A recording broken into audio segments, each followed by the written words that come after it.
A lot of you know him. Most of you want to forget him. Go get him. Ladies and gentlemen, Nick. Bring it, buddy. I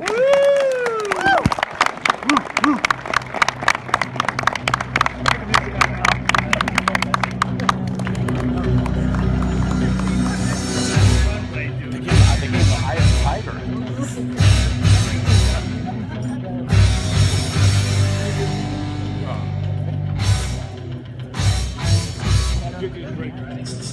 Can we dim the lights, please? Can we get somebody to dim the lights?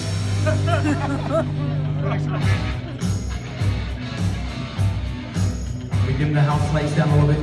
Thank you, Mr. Hook.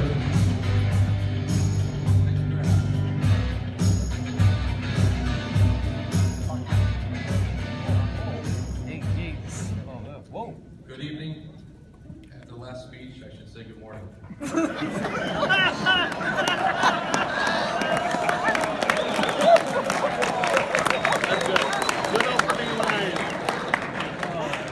That's great. I wish I could have been here earlier. I hit a pothole on Hope Street. Took out the whole front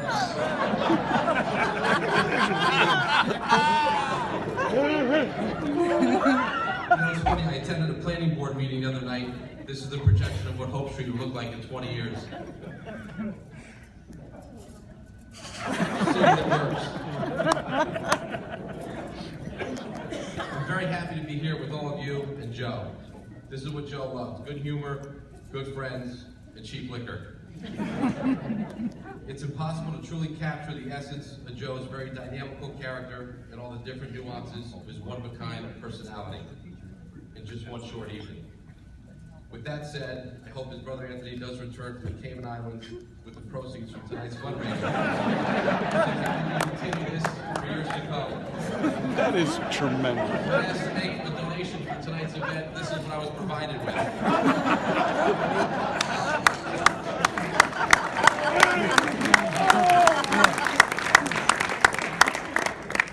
This whole idea is great. Each year we will learn, discover, and remember something else about Joe and all that he did for so many people while contributing to a great cause. Many of you may not know this, but my connection with Joe started with his nephew Nick. Nick and I attended the same high school, roommates in college, and worked together at Richichi's restaurant for many years. I was by Nick's side during his first marriage to Bruce.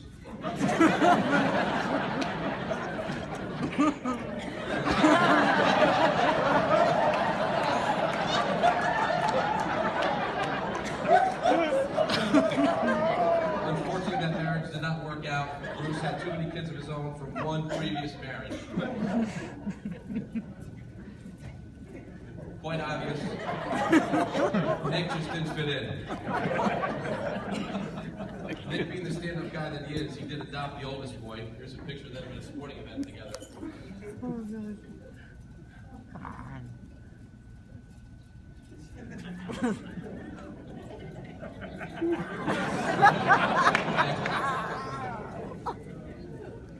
I was again with Nick when he got married a second time with his lovely wife, Kat, who's here tonight.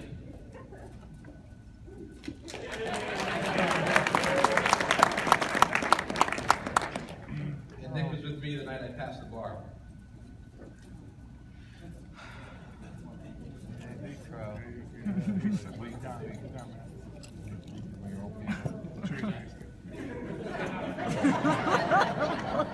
Uncle Junior invited us to one of his parties with Blue Oyster.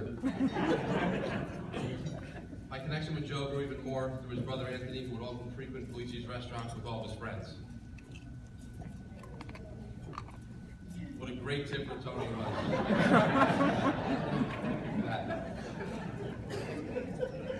I think we can all agree that Joe is a very special lawyer. He brought compassion, humor, and sensitivity to a field that is oftentimes known to lack those attributes. Unlike some aggressive litigators like Stephen Seeger, who listen to songs like this while heading to court.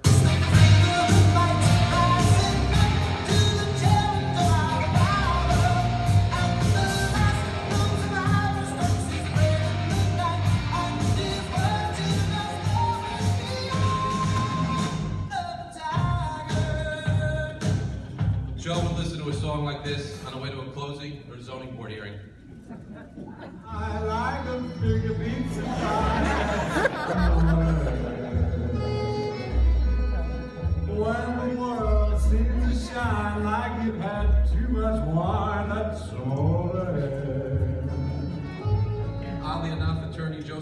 Palvo gave me a ride to court the other day. This is what he was listening to.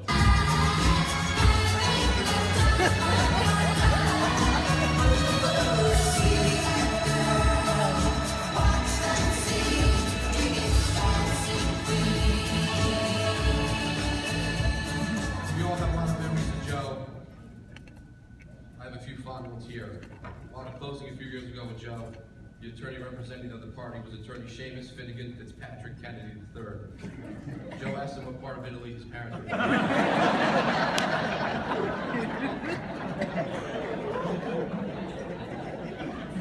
One of my many memories of Joe is of him sitting behind his desk in his Fifth Street office going through his pile of 1,000 messages from just the last hour while he was down in the town hall holding court. As you all know, Joe handled a myriad of legal matters, from neighbors disputing over a missing tomato stake in the garden, to multi-million-dollar development and acquisition matters. Tonight I thought it would be fitting to go through some of the messages we found in Joe's office. At this time, we can't confirm the status of the messages. The first one here is from Mr. Bob Hagan. Joe, call me. I need to know the status of my sodomy case. I'm hoping that got worked out. There's a message here from Teresa Iorfino called. She wants to know who the hell this guy Joe Capalvo thinks he is.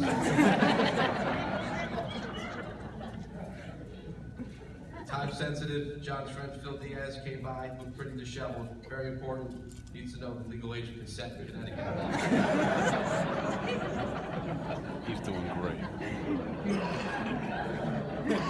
My mom's in the A client called, Dominic, someone wants to know if Joe honors coupons from LegalZoom.com.